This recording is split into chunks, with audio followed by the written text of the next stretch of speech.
This is ICASTnews.com, live and direct from the United Nations headquarters by the East River in New York City.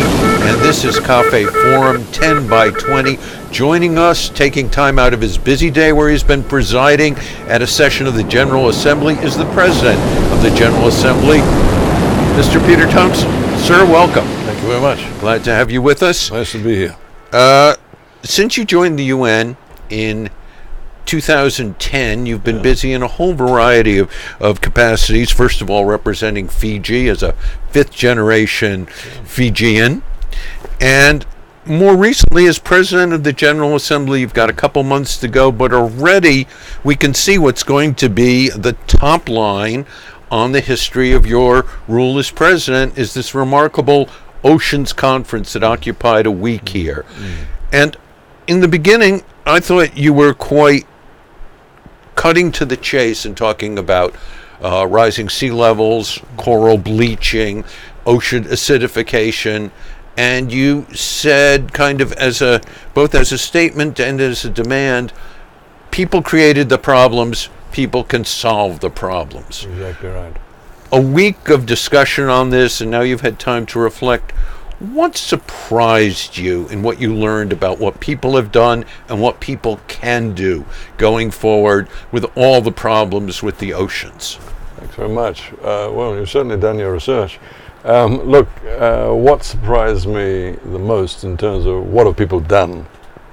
Let's talk about the negative. I mean, it's shocking to me that we tip the equivalent of a large garbage truck of plastic into the ocean every minute of every day. Just the scale of that means that by the year 2050 there'll be more plastic in the ocean than fish. I mean, more plastic in the ocean than fish? You got it. If we follow the current trajectory. And to me it's just amazing that humanity would do this to the only ocean we've got. I spent yesterday afternoon as part of the Nelson Mandela Day giving community service. We're supposed to give 67 minutes community service every Nelson Mandela International Day. And we went and collected plastic from all along the foreshore of Randall's Island. And here in New York City, a city with great rubbish collection facilities, it's amazing to me that people will just throw down plastic straws, cigarette butts, bottle tops, plastic bottles. They'll just throw them down on the foreshore and not think about where they're going. So that's one thing that really I found quite disturbing from all the work that went into the Ocean Conference. Bear in mind we did 2 years of work in preparation for that. Another one is fish stocks. You know, the fact that we're prepared to push species to the edge of oblivion, to extinction. That we don't have the good sense as human beings to realize that if we properly manage the fish stocks, they're there for all time, and we can enjoy eating fish, but that we will not be able to do so once we push them over the brink. And we didn't learn the lesson from that, from what happened to cod last century. Or whales. Yeah.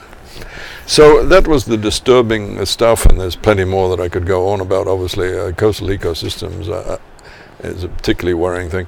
But the positive side of it all was this heightened global awareness that people really are now aware that we've got to do something to turn the tide on the cycle of decline that the ocean is now caught in.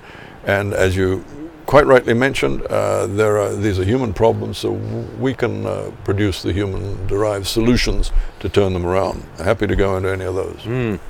Well, I was glad to see and sort of surprised by, I'm sure it was in the wake of the Oceans Conference, what the Cook Islands did, declaring this huge area, 21 times the size of Ireland, is going to be a maritime preserve.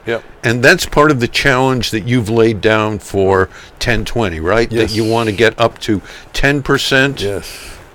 Yeah, 2020 is very important because, you know, SDG 14, of course, falls within SDG 14, the Oceans Goal, falls within the 2030 Sustainable Development Agenda. So everything matures in terms of SDG 14 in 2030.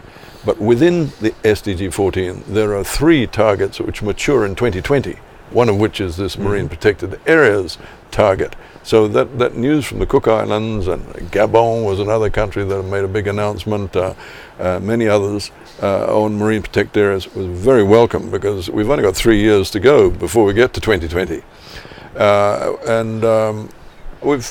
That 2020 milestone is looming as the important next step, because we've got to take this massive work plan that has come out of the First Ocean Conference and analyze it, structure it, model it, so that we can actually make the necessary, take the necessary action that comes out of that work plan and report in 2020, because 3 of these targets, as I say, mature in that year.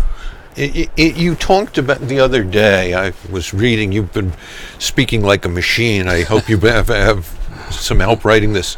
You said the other day, to drive progress on the SDG at the speed and scale necessary, the prime focus has to be on the ground implementation.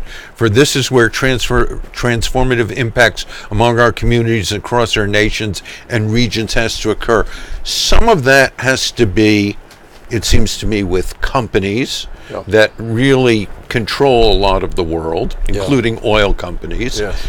And on the other hand, I think you have to involve all kinds of young people, because they're the ones that are going to live with the consequences. A country like Bangladesh, rising oceans, half of Dakar could be underwater soon, not to mention the small islands. Yes. So what are you doing on those 2 areas? Dealing with oil companies who are very excited about drilling in the Arctic, where it's now possible because of the ice melt, and getting young people engaged?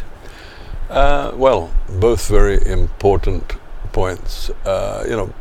I keep saying to everybody that nobody's going to save the ocean on their own. This is all about partnerships. It's about involving everybody. Business, obviously, has got to be there. Science has got to be there. Governments, civil society, NGOs, the science community. Everybody's got to be involved in this. And so the oil industry, we have to engage with them. I think the important thing to remember about the oil drilling scenario, and I was president of the Seabed Authority a couple of years ago, and so I've done a lot of work on the seabed aspect of things.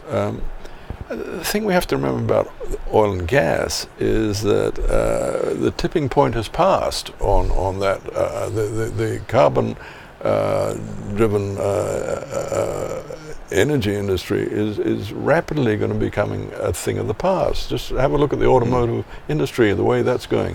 Have a look at the investments that are going into solar and wind, and we are past the tipping point. The future relies on renewable energy, not in more oil and gas reserves. We've got all those we need already identified. So I'm not too worried about that side of things.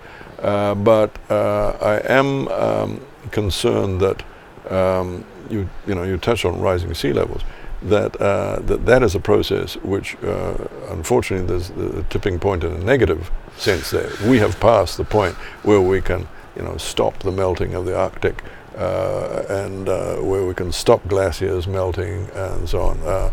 That's going to happen now for the next 100 years.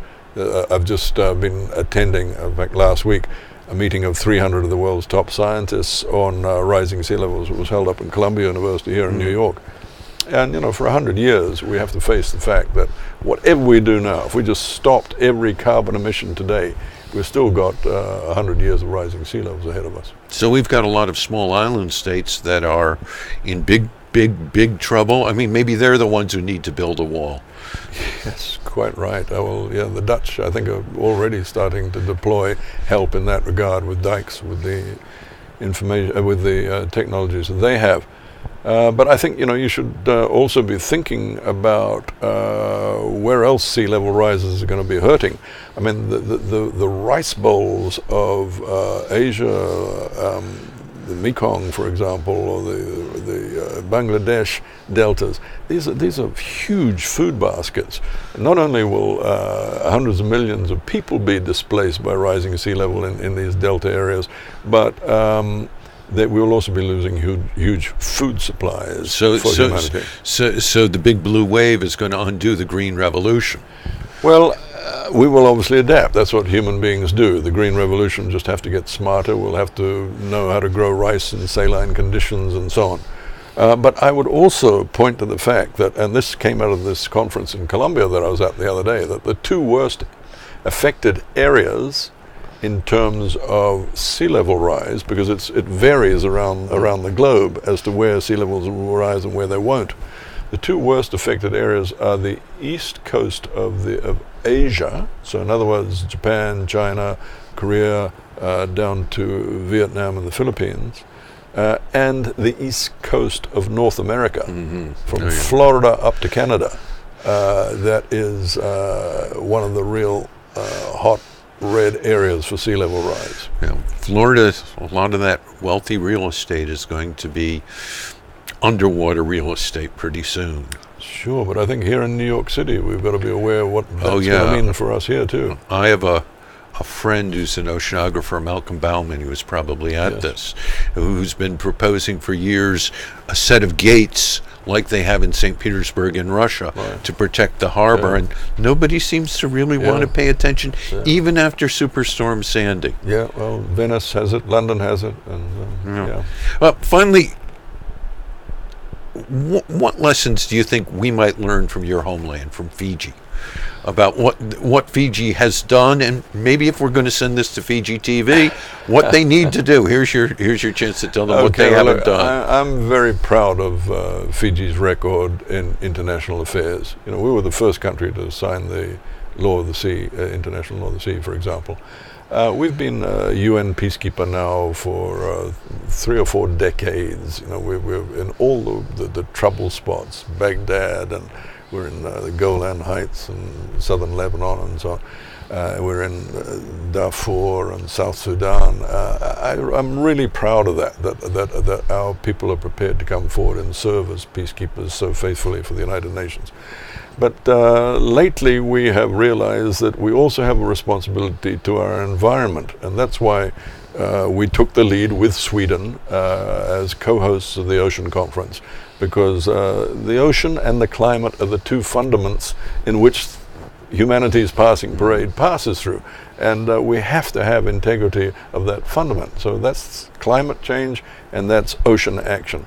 And not only did we take on the co-hosting of the Ocean Conference and organizing it with Sweden, but the Fiji government has taken on the presidency for the COP process and for this year, and we'll be taking up the presidency in Bonn later this year.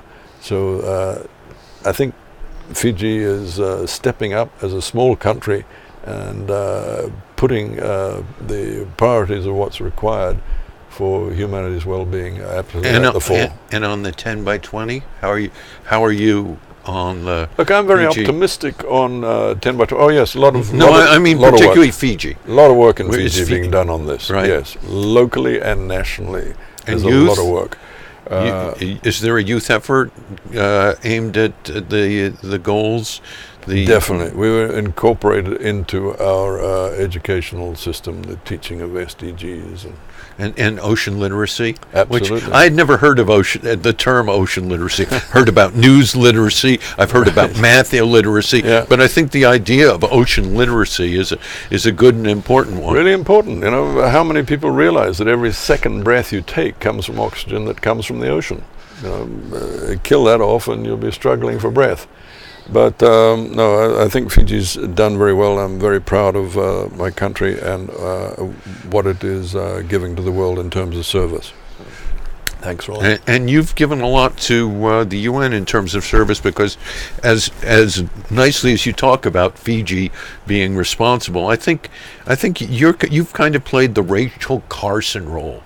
You know, Rachel Carson woke America up to what is broadly called the environmental movement, the ecological movement, and I think you, in what you've done, have done something remarkable in getting the UN to put at center stage the problem of the oceans, which is a quite remarkable thing. I mean, it's remarkable, necessary, and it's also remarkable that it's never been done before. Thank you very much. You know, I appreciate that. Thank wonderful. you. Thank you very much. Thank you for joining us. Okay. Enjoy your last 2 months. 2 months as president? Yes, that's right. Okay, then you can relax. Or get some sleep. I'll go for a swim in the ocean. Okay, thank you very much. Okay, thank you. For ICAStNews.com, live and direct from United Nations headquarters in New York City by the East River and the Atlantic Ocean for 10 by 20, I'm Jonathan Sanders.